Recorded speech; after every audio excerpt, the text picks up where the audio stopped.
Hi everyone, we are now going to discuss our homeware design, which was created by Lebo. Her design is a coaster. So what we're going to need is our circle cutter for glass, and we're going to need our happy snappers, our grouser, our marker, a glass cutter, a ruler, and our tubes. Okay, so first of all, we need to work out our circle radius, because remember, when we're cutting the circle, it's going to be, we're going to push this middle section down, and it will be half of that will create the full diameter of the circle. So our circle diameter is 110 centimeters, 100 millimeters, and therefore we need to mark out 50 on our glass cutter. Oh, and by the way, we are working on 3 millimeter glass. All right.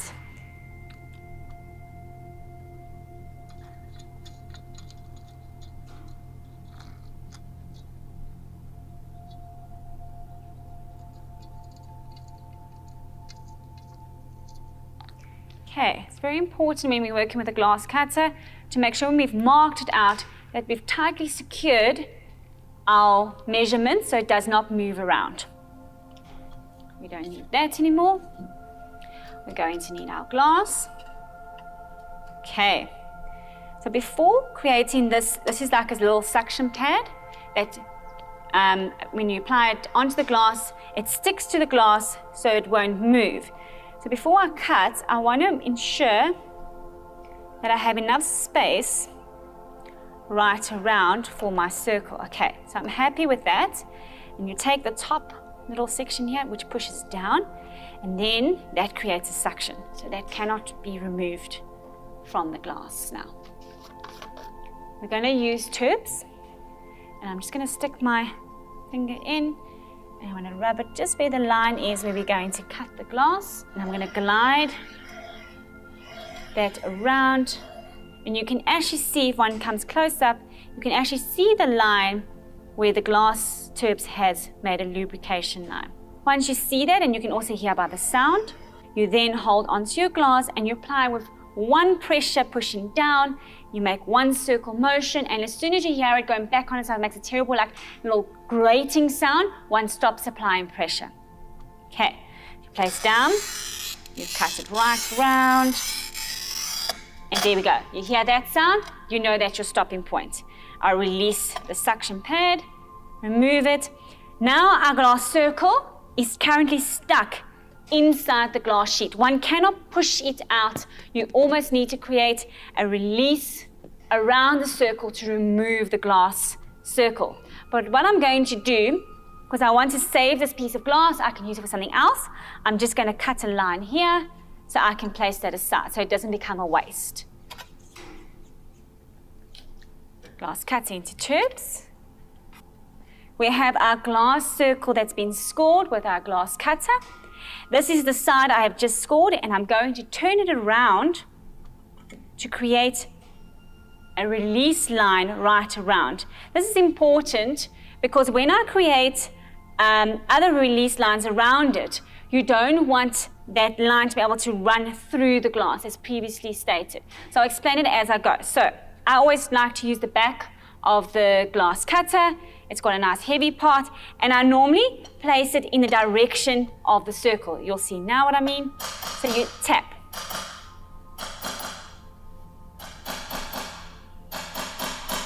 And you actually watch the line glide through .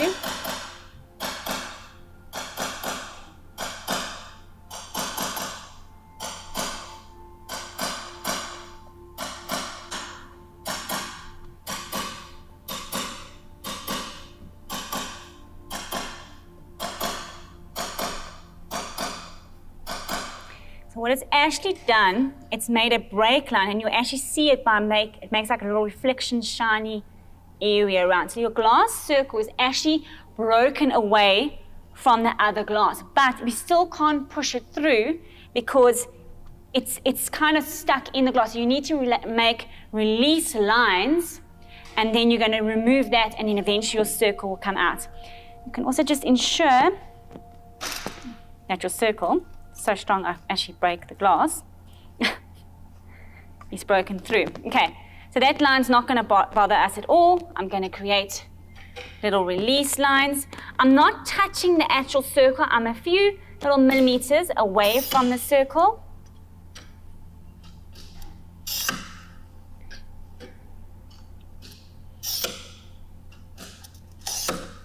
Okay, and I'm going to flip it, and I'm going to do it again and tap from the outer section so it bleeds in.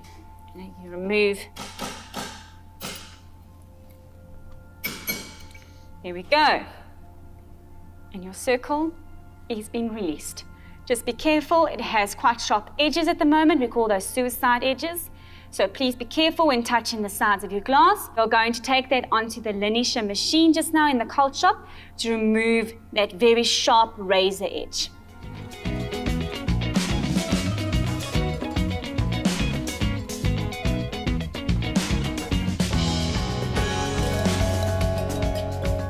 Hi everyone, welcome to the cult shop. The cult shop is the area where we do everything cold related with glass, so our polishing and our drilling.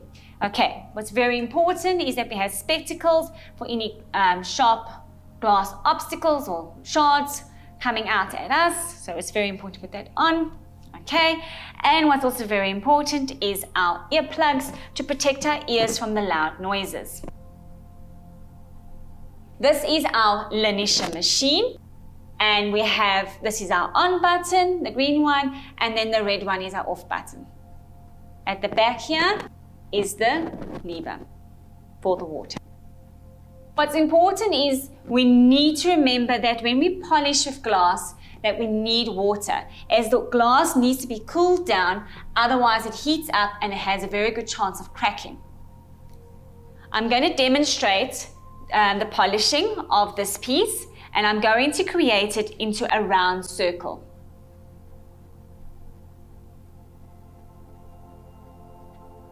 All right, so first thing, earplugs in, and switching the machine on, and then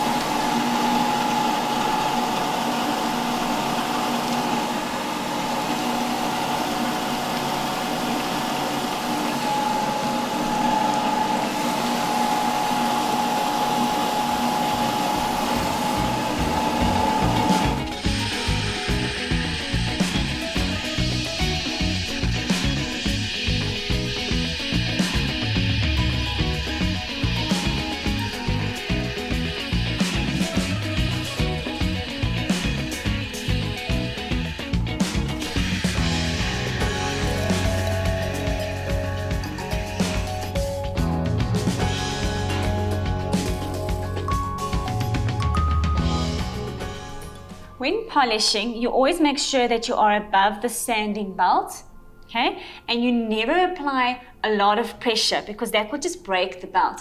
One actually just uses the momentum of the sand belt, and you're just holding the glass and moving it. And remember to keep moving the glass piece, otherwise you're going to sand that area flat.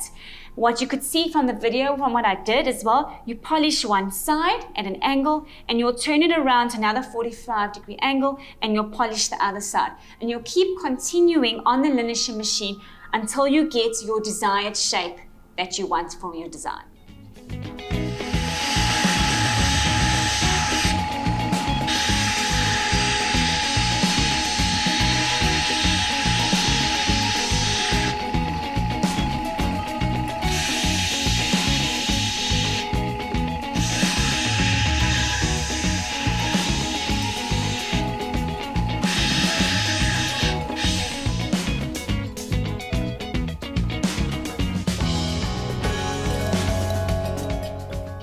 Hello everyone, today I'm going to show you how to do a general painting techniques for the designs that is required.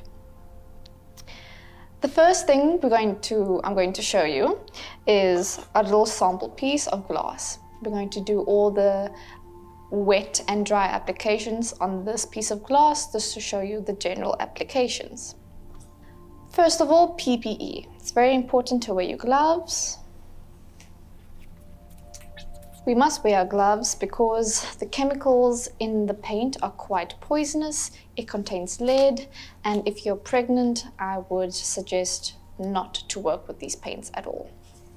All right, now you must wear your mask so you can protect yourself from breathing in all these dangerous chemicals when you're doing a dry application or wet application.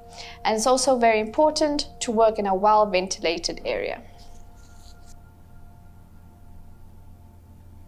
All right, so now we are going to use a dry application technique, and the tools that we'll need is a sieve. And the colors that we'll use is a yellow brown, and an orange. This is just to create a nice little sunset feel. When working with enamels, it's important to know which temperatures that you are working with. So at the moment I'm using high temp enamels, but the application is exactly the same for low temperature enamels. It's just when it comes to painting your oil with these different temperatures, the texture of the paint differs. So for low temperatures, the paint texture is a lot harsher and a lot crispier. And for high temp enamels, the paint texture becomes a lot softer and a lot smoother. All right. Now for the dry application, we have our sieve and we have a spatula. We use a spatula just to pick up our enamel and to apply it into our sieve, and we're just gonna sieve it onto our glass.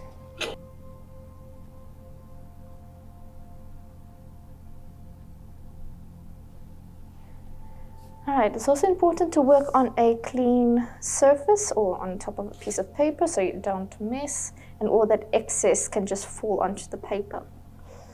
Alright, so we're just going to tap a certain area.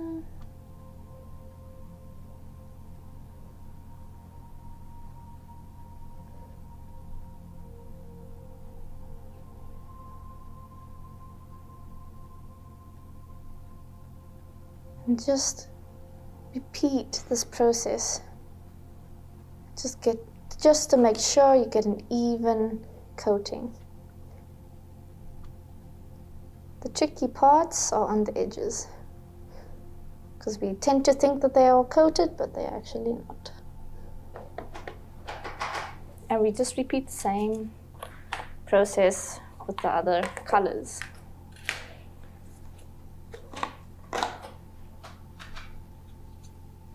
Come in with our yellow brown. And we apply under our orange.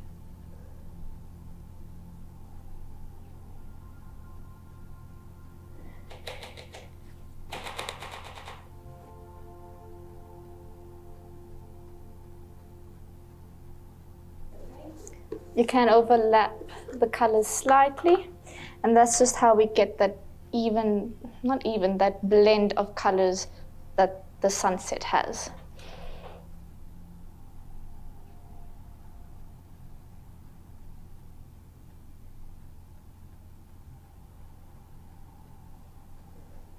Right, and then we work our way backwards.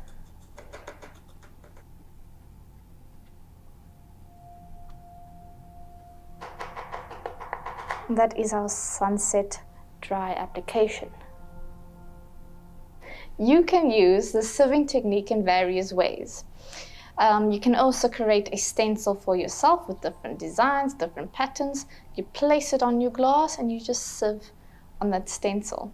You can just remove the stencil and you have a beautiful dry application of enamels. All right. Now, this is a sample piece of what we basically just did, and it is a 2-layer piece of glass, and the enamel is fused between those 2 sheets of glass. This sample is for Amo's jewelry piece. It has a sunset design, and that is basically what I just showed you.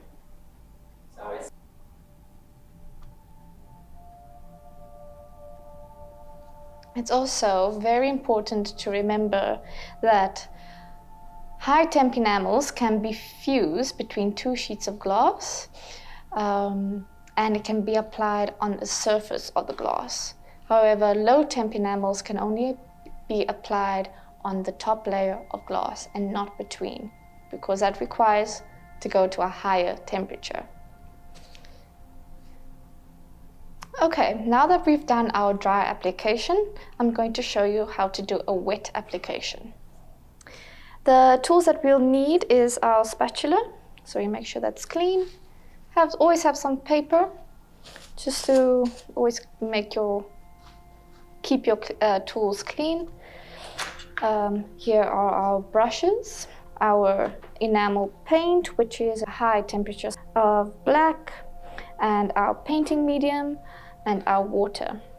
And for certain techniques, it's always nice to have a little needle with a little bit of a spatula, small spatula. Right. Oh, and our sieve again. Okay, the first step is to sieve our enamel paint into our working palette, which is this block of glass over here. It's always nice or important to work in small samples of paint. Then you can always come back and add more. Oops, sorry. Yeah, good. So we are sieving our enamel through just to get rid of these little bumps or clumps. And just smooth that out.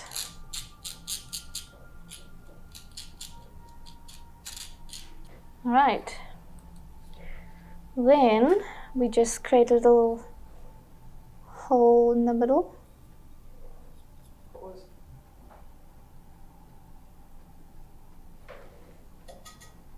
Then we take our painting medium.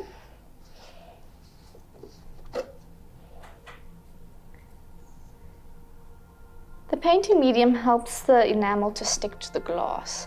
If you just use water, the consistency of the paint tends to fade out. And we would like our colors to be solid and it bites. So if we use lots of water, you're going to have a very light, watered down texture on your glass. So I just scoop a little bit of medium into our little hole.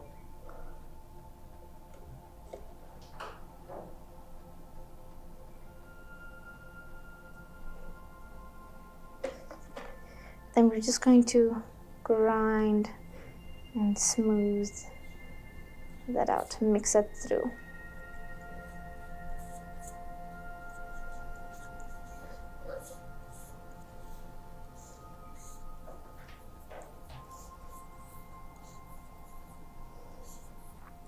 The consistency that we're looking for is, it's not too runny and it's not too thick. So it's almost like a gouache consistency if you've worked with gouache paint. And to compare it to something, it's almost like medicine, like cough syrup consistency.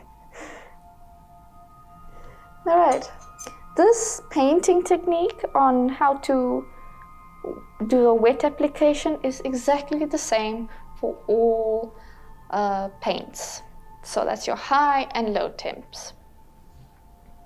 All right, now I come in with a brush. Let's use, okay. Let's use this one and a nice big one. All right, I'm just going to wet our brush in some water. I'm just going to lift our enamels from the palette. So I'm just going to gather as much as I can onto the brush. And I'm going to now explain the different applications with the wet enamels. So the first one is a dabbing technique where you want a solid texture. So you're basically flooding the paint. And then our next application can be just a stroke. So you get a bit of a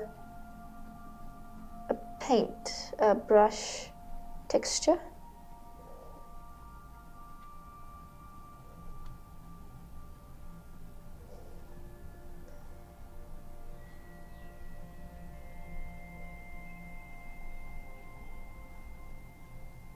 You add more water into your brush. Paint will flow or fade out a little bit at the end. Every time you move back into the paint gets lifted up back into the paintbrush. So it's always important to have one stroke of the application with your paintbrush, otherwise it lifts back if you paint back and forth. But that also depends on the texture and the technique that you are looking for. All right, and then we have another technique I can show you. We have a big brush. Let's give it some water. Just lift that all up. I'm just gonna go straight across,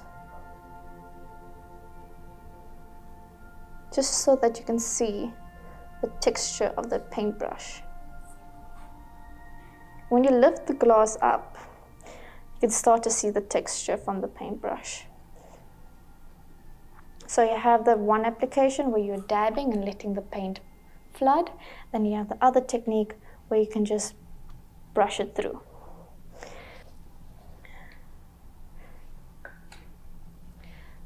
All right, there's another technique that you can use when the paint is dry. You can take a needle and you can scratch back into your paint. You can't see it now, but when it is dry, it leaves the exposure of the glass, so you can create really fine detail into your paintings. Yeah, so you can also use a needle to redefine or define your edges a bit more and to add in a lot of detail. There's a lot of techniques that you can use, just like in normal painting on a canvas. You can apply the same techniques onto glass. So if you want to dab, you may dab. It will end up looking like that.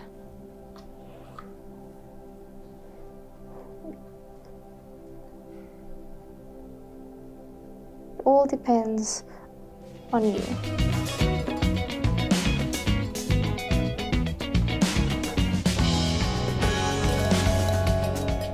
Hi everyone, I'm going to discuss with you the application of applying plaster to your kiln shelves and your molds. And the reason we do this is that to make sure that the glass does not stick to the surface we are using in the kiln. I'm going to be showing the wet application, as in this way when we do a wet application you do not show any texture, it will create a smooth surface. One can also sieve the powdered plaster onto the surface, and this way you'll pick up more a textured surface if that is what you require. But for this technique we want a nice smooth surface for all our molds. What we are going to need is our half-mast respirator, because we don't want to breathe plaster in, as it's rather dangerous for our lungs, as it actually solidifies inside the lungs. We also need a goat hair soft brush, and this is what we're going to use to pick up the water plaster mixture that we're going to create or make, and that's what we're going to use to apply onto our surfaces. We also need a bucket with clean water inside. We do not need much, as well as my other bucket that has plaster. All right, please make sure that your kiln shelf has been cleaned before applying your new mold mix onto the surface, as any old plaster on the surface may create devitrification, which is that crystal milky layer that you find on top of glass, which is rather unappealing. Let me explain to you what I'm going to do first before putting my respirator on, otherwise my sound will be too muffled. So I have a basic water, clean water inside my bucket, and I'm going to sieve a little bit of my plaster into the water. It is important to remember we're not making a mold, so we don't need to apply a lot of plaster. It's a watered down mixture of plaster and water.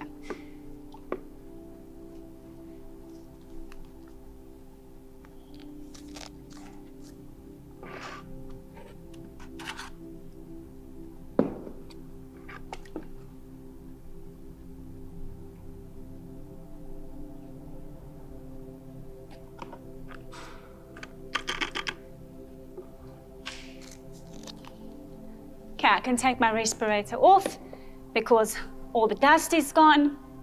And I'm going to pick up my brush and I'm going to mix that water and the plaster into each other. As you can see, it's a very watered down water and plaster mixture. All right, so this brush allows us to pick a lot of the water up at a time, to be able to make one brush stroke. Do not go back on itself, as it will lift with the previous plaster that you have just applied. When you put your brush back down in your bucket, remember to go all the way to the bottom, because your plaster will tend to settle at the bottom of this mixture. So you can see I'm applying one direction first, and what I'm going to do is I'm going to apply in the opposite direction afterwards, and the reason for doing this is to create less brush marks on the surface, because glass is able to pick up the texture that one puts on the surface. I normally do this 3 times.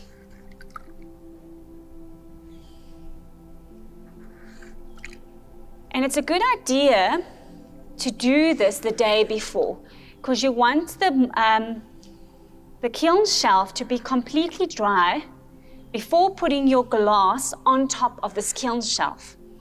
If there's still moisture on your kiln shelf, it will create steam, and that will also can cause devitrification or bubbles on the surface of your glass.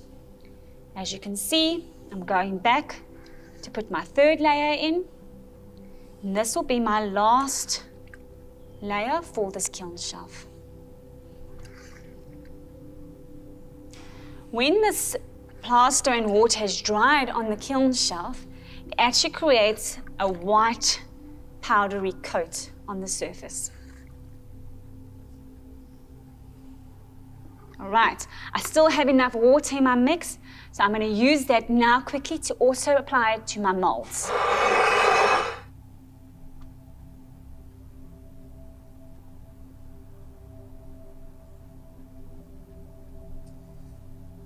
There we go. And now what I'm going to do, whilst these are drying, I'm going to ensure that I throw this down, not a drain, into a dustbin. Because remember, plaster does block your drain, and wash your brush immediately, because if your plaster dries on your brush, you won't be able to use this again. Also ensure that your plaster has been sealed, that no water can come into this, because any moisture in the atmosphere will contaminate your plaster, that you also cannot use it.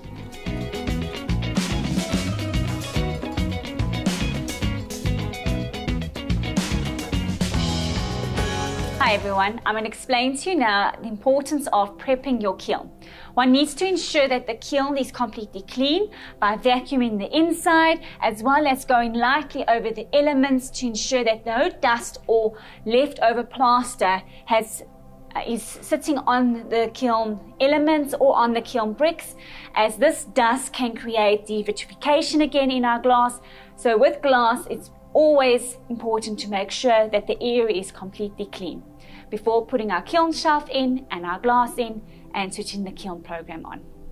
Oh, also another thing is to make sure that your glass is clean. Before placing it in the kiln, make sure you've washed it and you've dried it and that it's spotless and no dust is on it. I'm now going to vacuum just to show you.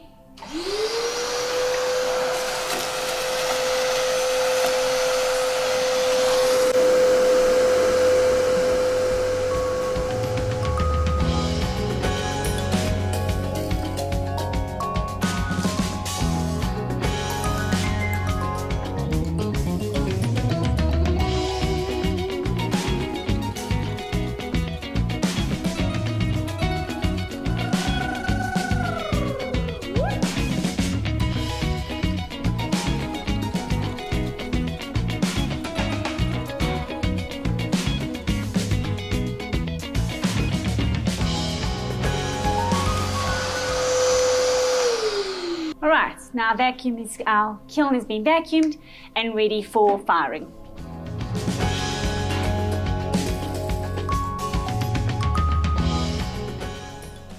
This is our controller, and on our controller we put in our program, and you'll see we work with a little ramp system. Alright, so I'm going to first take you through the process and explain to you when the certain lights come up. So you'll see the first one at the moment is highlighted, is your first dot. In that dot you'll see with these two little symbols here, you'll see a temperature and a clock. At the moment just the clock is highlighted or displaying with a red dot. This means we are talking about time only. So for instance, if we want to delay our kiln firing, what we would do is, say for instance we wanted to only fire first thing when we come in the morning, we could have put a delay in there for 12 hours so that when we come in the morning it has started its firing process. Okay, we don't always use this, it's just there if you need it. Then we go again with our arrows and we go into our next program or next section within our program. Now you'll see the next dot is highlighted and you'll see that the time and temperature at the moment as well is shining with the red dots. This is now saying that we are talking about time and temperature. So how many degrees Celsius you want your program to go up according to your time. So if you wanted to go up 250 degrees an hour to 500, as an example, it will take 2 hours. Okay, then you go up to your next temperature. And you'll see we are just talking about temperature. So here, that was our time to get to our top temperature. So at the moment, you'll see the program is 680, but I'll take you through that step just now. So that is at the moment our temperature. Then we have our next dot that parallel is our, again, time only. So that is talking about a soaking point. So we can allow our glass to stay at a certain temperature. Next process, now we're ramping up again, if you can see by what the picture is showing here. So now again we are working with time and temperature. So the time we want it to take up with the temperature till we get to our top temperature. Okay, then we have again a delay. So it's the same process repeated. When we are on this process here, often one is able to open up the kiln. Anything above I would say 680 is fine to open up your kiln to see what's happening, but never allow your kiln to drop lower than 680. This going down is our crash cooling, so this will be able to help us to freeze our glass in that process that we have just seen in the kiln. And then we'll go down to a temperature we normally want to hold our glass, and then from this process we talk about annealing. So we want our glass to go down slowly, therefore that it doesn't crack. Again, we can have a delay of temperature, and then we can go down with our annealing slowly as possible, depending obviously on the thickness of the glass, until normally room temperature or 30 degrees, when we are able to open up the kiln.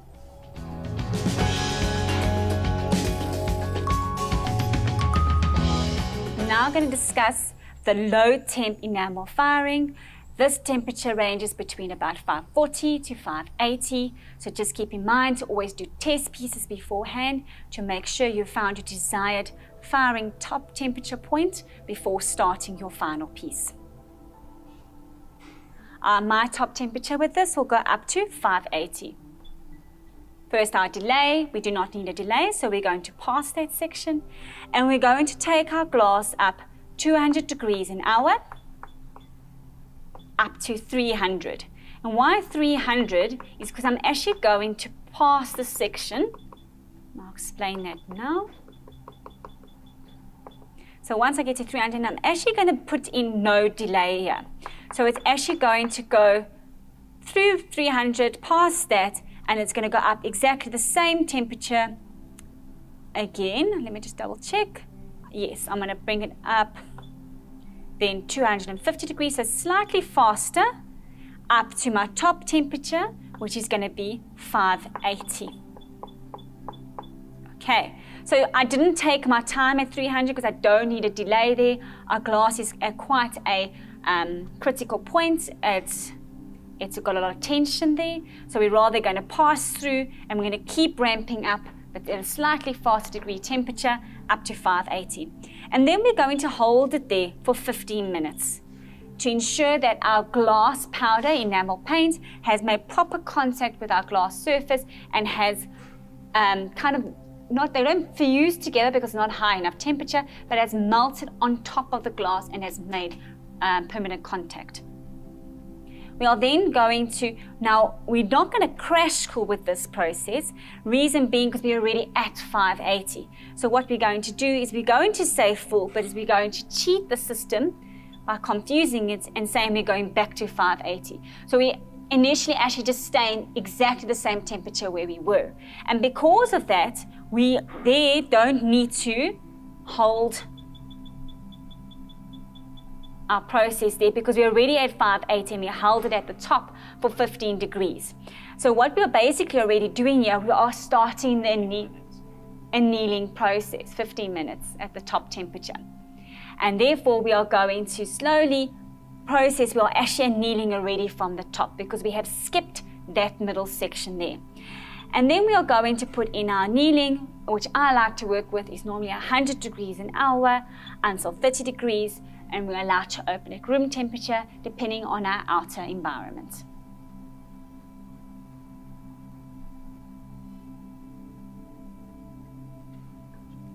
Okay, so we have our low temp enamel projects in the kiln. We have Lebo's coaster, and we have Amo's jewelry piece in, and now and the kiln program is in for a high temperature of 580. And I'm going to close the kiln lid.